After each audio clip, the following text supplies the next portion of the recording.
Hello and welcome once again to Akosia's vlog.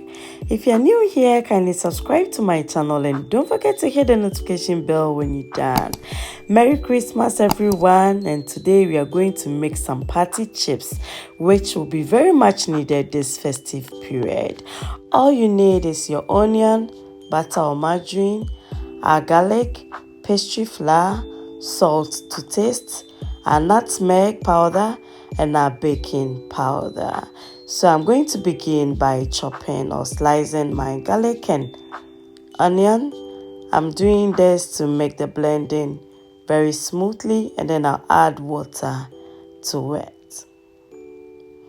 After, I'm going to blend till it's smooth and then set it aside. This is going to serve as our aroma or flavor for our chips.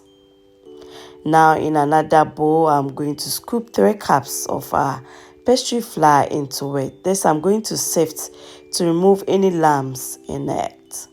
Since we are baking, you need accurate measurements and you don't have to over scoop it when you are baking.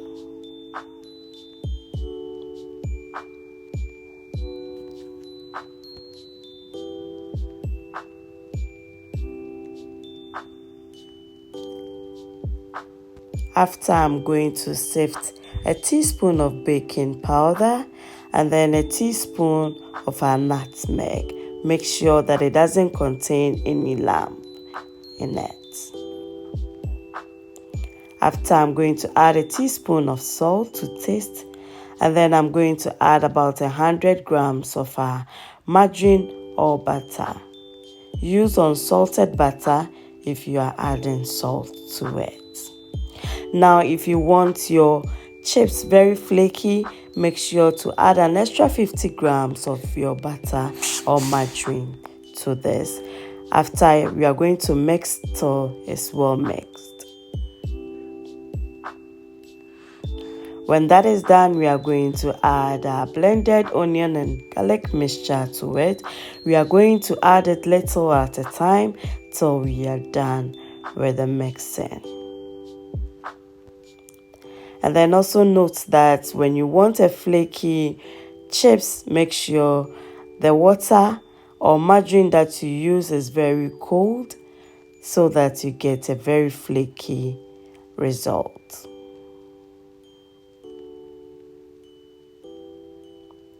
Now we are going to mix till it's well mixed or well incorporated. You do not need to exert too much pressure to this, neither do you have to knead it too much, because when you do that, you're going to activate the gluten and we don't want that. Yenen kakra maninye te se dia yese furufuru no se wo bekia na sa wo pen memremre se umie mu dendenden ana se wo kafra ana wo fete no dendenden do yesa ne be twan nti we no ye pese ye furufuru nti no se ya ne ye befa no. When you are done, you have to let it rest for at least 10 to 15 minutes before attending to it. That way you activate all the flavors in it. Now on our working surface, I scoop just a little bit of flour to it. Make sure to be generous with it, and then we are going to roll it.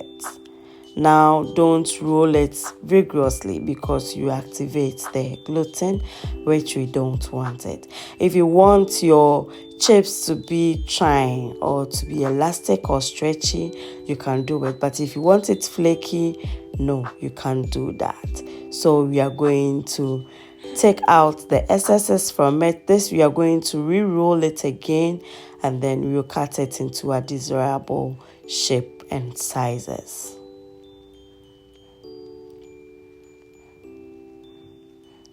You can use a knife if you don't have this one, or if you have the zigzag type of pasta cutter, that is the preferred one, because in Ghana we mostly use the zigzag one for it, and this is the texture we want for our chips.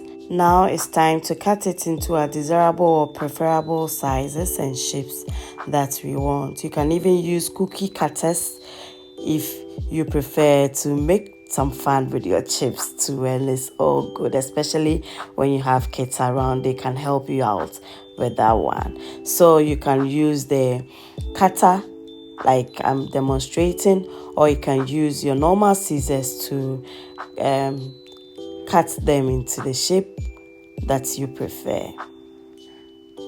Now for this one, you don't have to cut your chips very small.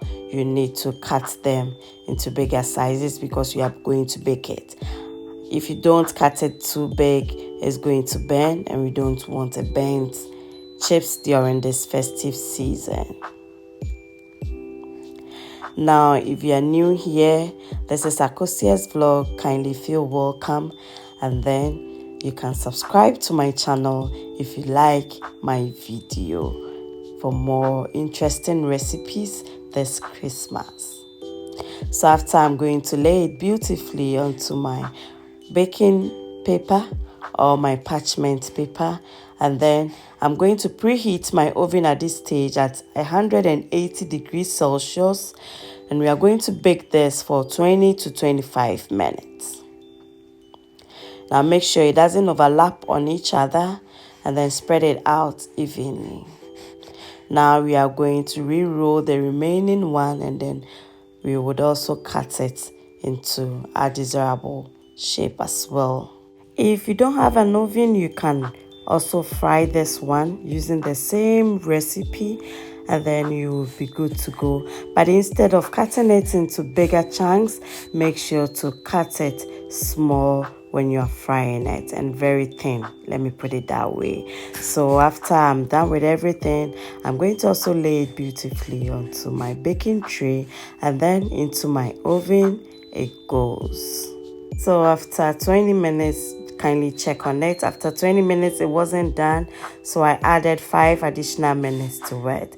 So intermittently, you open your oven, and then make sure to shake your baking tray a little bit, and then you put it right back inside and continue it. Now, if you want it more crunchy, make sure to let it brown a little bit more, and then this is how it looks like after 25 minutes. Now, after letting it cool down, I just scoop it into my airtight container, and then I'll keep this one for over a month. Yes. Thank you, lovely people, for watching my video. If you haven't subscribed yet, do me the honor of subscribing to my channel. Till we see each other next time, don't forget to comment and share me out. Serve with any drink of your choice. Bye bye.